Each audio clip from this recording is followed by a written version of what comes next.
जनाब, आपके नेतृत्व की ही चुनौती नहीं है, नियत की भी चुनौती है, नीति की भी चुनौती है।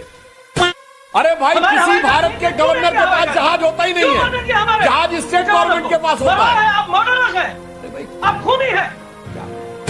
शुभ्रांश राय जी, आपकी मोहब्बत की दुकान में विस्फोट क्यों हो रहे हैं?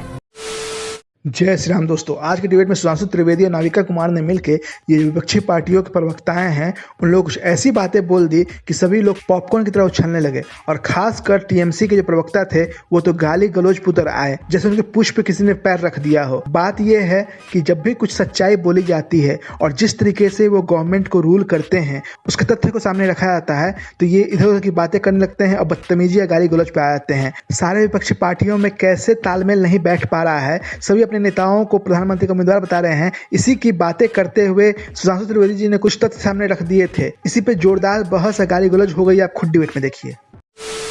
चलो भाई, देखो अब मैं क्या करता हूँ। सुधांशु त्रिवेदी जी, कोई कह रहा है कि पुलवामा 2 होने वाला है, कोई कह रहा है राम मंदिर के समय अयोध्या में आग लगने वाली है, गुजरात पार्ट 2 होने वाला है, कोई कह रहा है दिसंबर में ही चुनाव हो जाएगा, कोई कह रहा है कि अच्छे दिन आने वाले हैं क्योंकि मोदी जी जाने वाले हैं।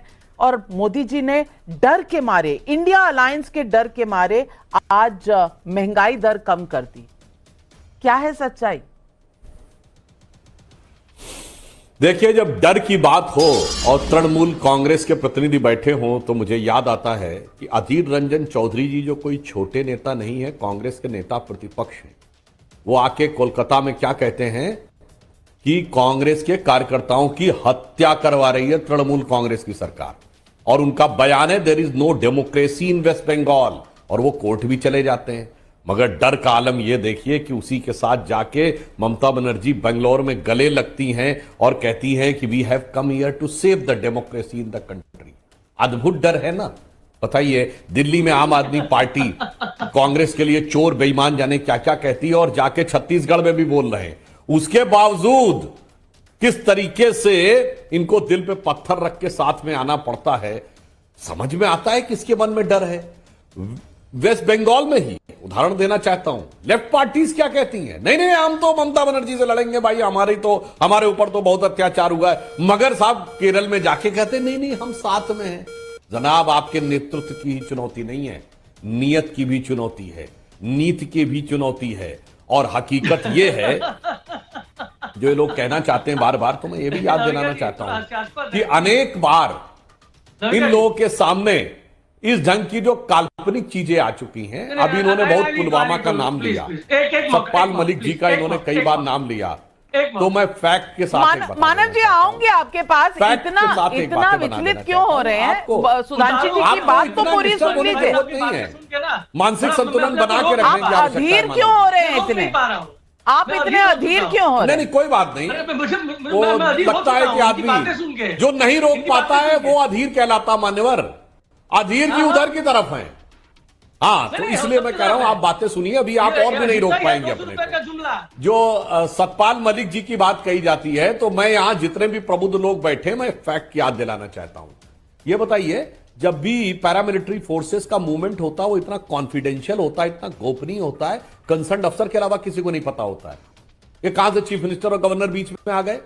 पॉइंट नंबर 2, अगर उन्हें किसी प्रकार की सहयोग की जरूरत होगी तो वो डीजी सीआरपीएफ से, होम सेक्रेटरी से कहेंगे कि गवर्नर से कहेंगे? आप झूठ बोल रहे हैं। अब पॉइंट नंबर 3, अरे सुनिए, अपना शांति से बात करिए, तमीज से बात करिए। इतनी देर से आपकी बात शांति सुन रहा था, इस तरह बीच बीच में चिल्लाना ठीक नहीं है। आप अपने टर्न में बोलिए।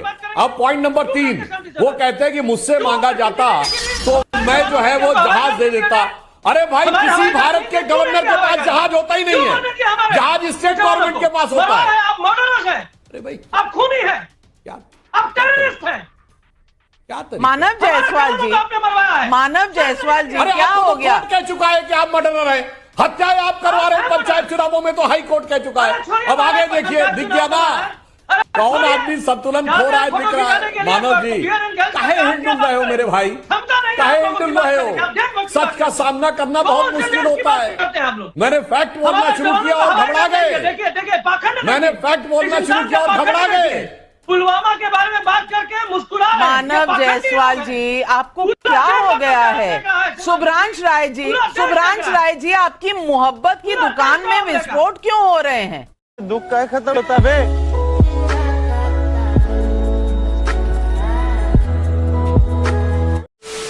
जब भी अवसरवादी या परिवारवादी गठबंधन करते हैं तो ऐसा ही होता है। सभी अपने परिवार और अपने हितों को देखते हुए आगे का प्रोजेक्शन करते हैं, जिसमें आम जनता और देशवासी का कोई भला नहीं होता है। तो दोस्तों, आप इसके बारे में क्या सोचते हैं? कमेंट में लिख के बताइए। अगर आपको वीडियो अच्छा लगा तो जैसा लाइक कीजिए, शेयर कीजिए। अगर आप मेरे चैनल पर नए हैं तो सब्सक्राइब कर दीजिए। जय हिंद, जय भारत।